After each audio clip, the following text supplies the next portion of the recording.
De nouvelles perspectives, encore plus vertigineuses, s'ouvrent dans l'exploration des arbres. De la perception de son corps à la conscience ou même à l'intelligence, il pourrait n'y avoir qu'un pas. Certains chercheurs l'ont déjà franchi pour étudier cette hypothèse qui divise profondément la communauté scientifique. Mais pour Stefano Mancuso, l'intelligence des plantes ne fait plus aucun doute. Les plantes sont des êtres intelligents. La question de l'intelligence dépend exclusivement de la façon dont on la définit. Ma définition personnelle est très générale. L'intelligence, c'est la capacité à résoudre des problèmes.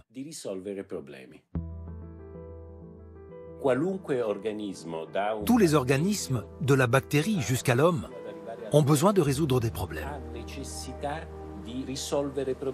Ce sont souvent les mêmes problèmes. Comment trouver de la nourriture? Comment se reproduire?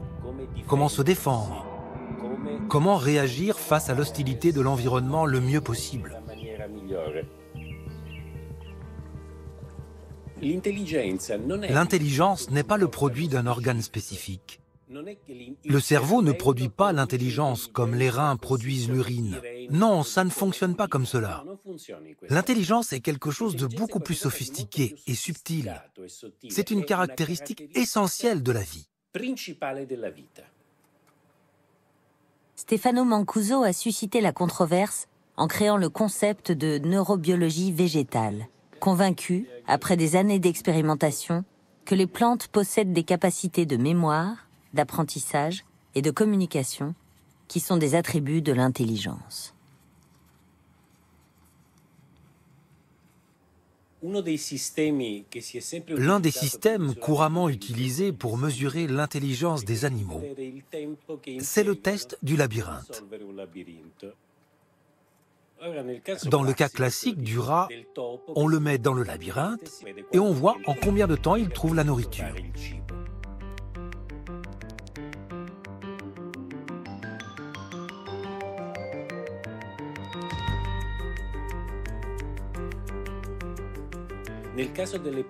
Évidemment, dans le cas des plantes, il faut beaucoup plus de temps que pour les animaux.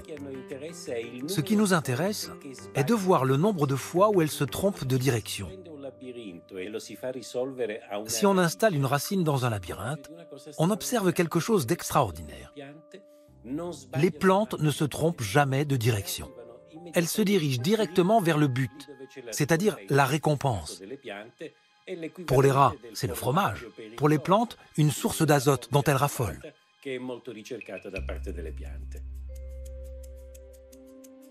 Dans l'épreuve du labyrinthe, la racine se révèle plus performante que le rat.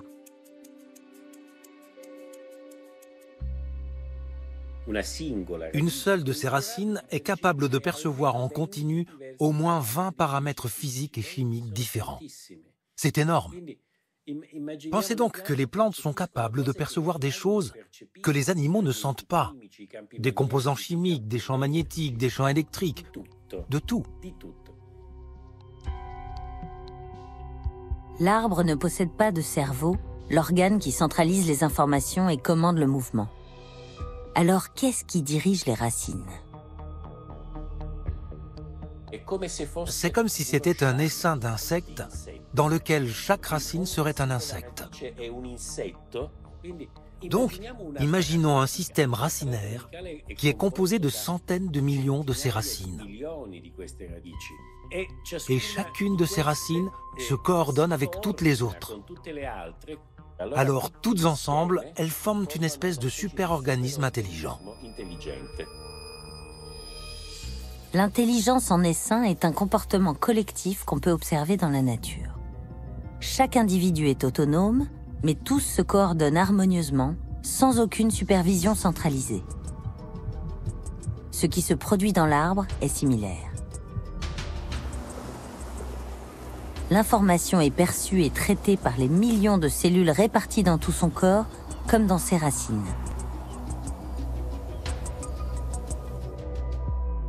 Ces cellules participent de concert à l'émergence d'une réponse coordonnée, sans organe spécifique qui la dirige.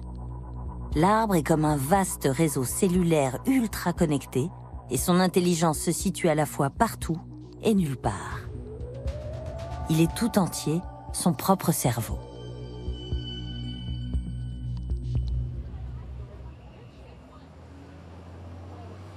Impossible de continuer à considérer les arbres comme de simples éléments du décor.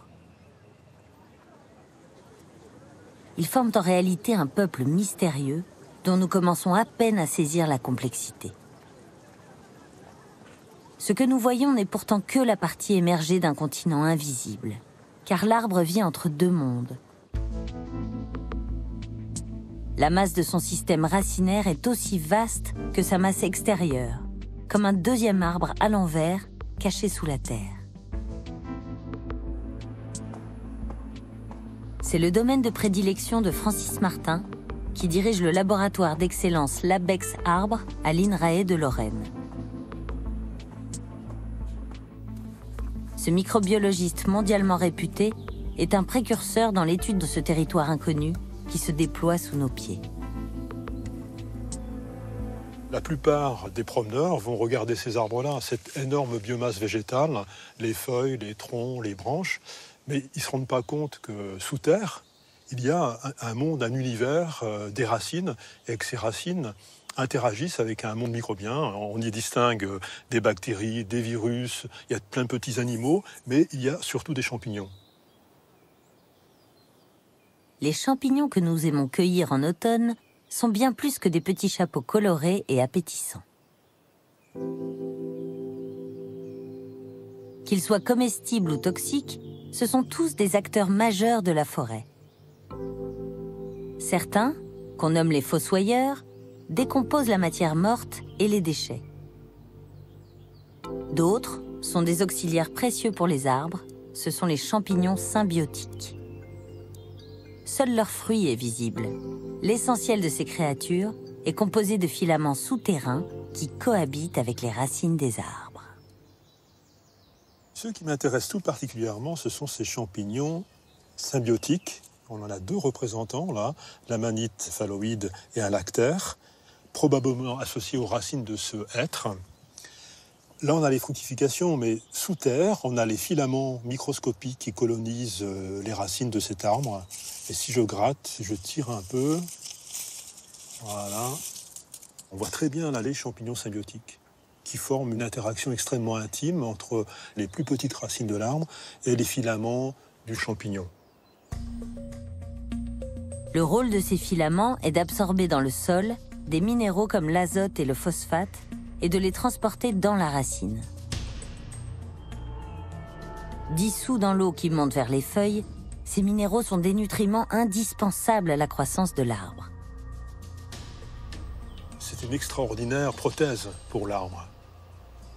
On pense que pour 1 mètre de racine, on a 1000 mètres de filaments microscopiques qui se propagent dans le sol et qui vont s'immiscer dans la moindre interstice de sol pour y puiser le phosphate et l'azote. Et en échange de ce travail de mineurs et de prospecteurs, les arbres vont fournir aux champignons symbiotiques des sucres.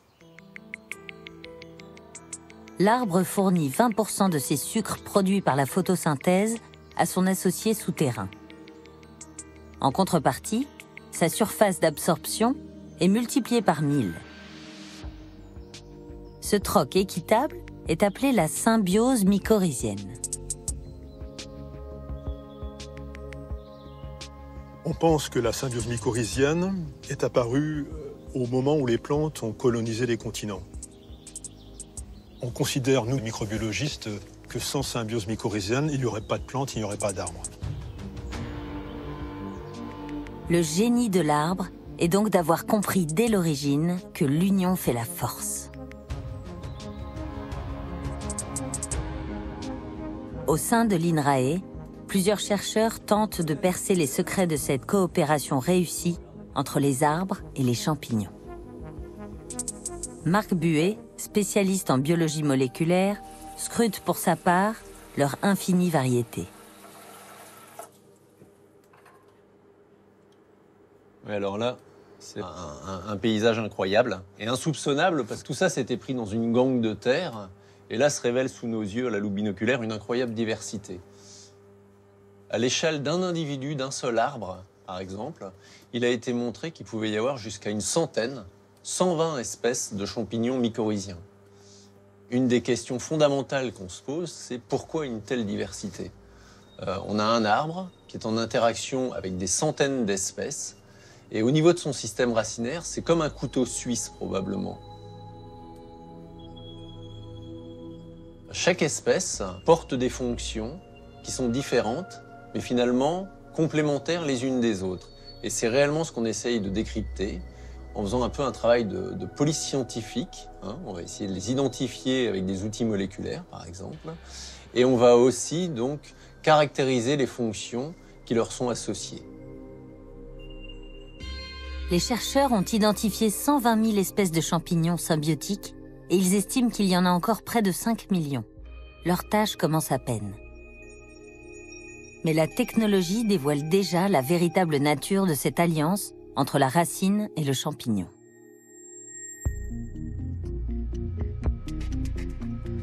La lentille du microscope confocal, qui grossit jusqu'à 200 fois, révèle un phénomène étonnant. Le filament du champignon, ici en vert, pénètre au cœur même de la racine que l'on voit en rouge. Il l'enveloppe peu à peu comme un manchon pour former avec elle un nouvel organe. Cette chimère, c'est la mycorhize. Pour que la symbiose puisse se produire et que cette coopération fonctionne, l'arbre et le champignon doivent communiquer. Un dialogue qui passe essentiellement par des échanges de molécules chimiques que l'on commence tout juste à appréhender. Les recherches qu'on a conduites ici à l'INRA de Nancy, en collaboration avec plusieurs équipes à travers le monde, bien entendu, australiennes et américaines, ont démontré qu'il y avait des signaux qui étaient échangés entre la plante et le champignon, une multitude de signaux qui permet aux deux de coordonner leurs activités, le développement de la symbiose, le métabolisme des deux partenaires. L'arbre semble diriger le couple, c'est-à-dire que le champignon ne peut pas vivre si l'arbre ne lui donne pas de sucre. Ça, c'est certain. Le champignon dépend complètement de l'arbre.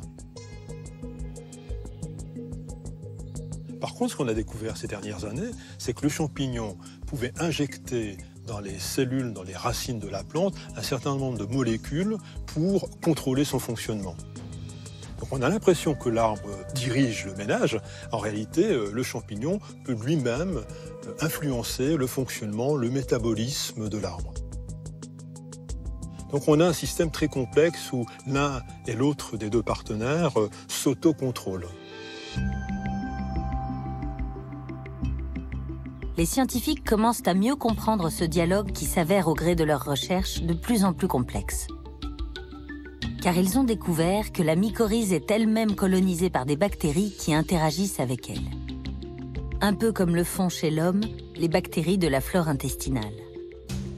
Un arbre n'existe pas tout seul, c'est en réalité un supraorganisme.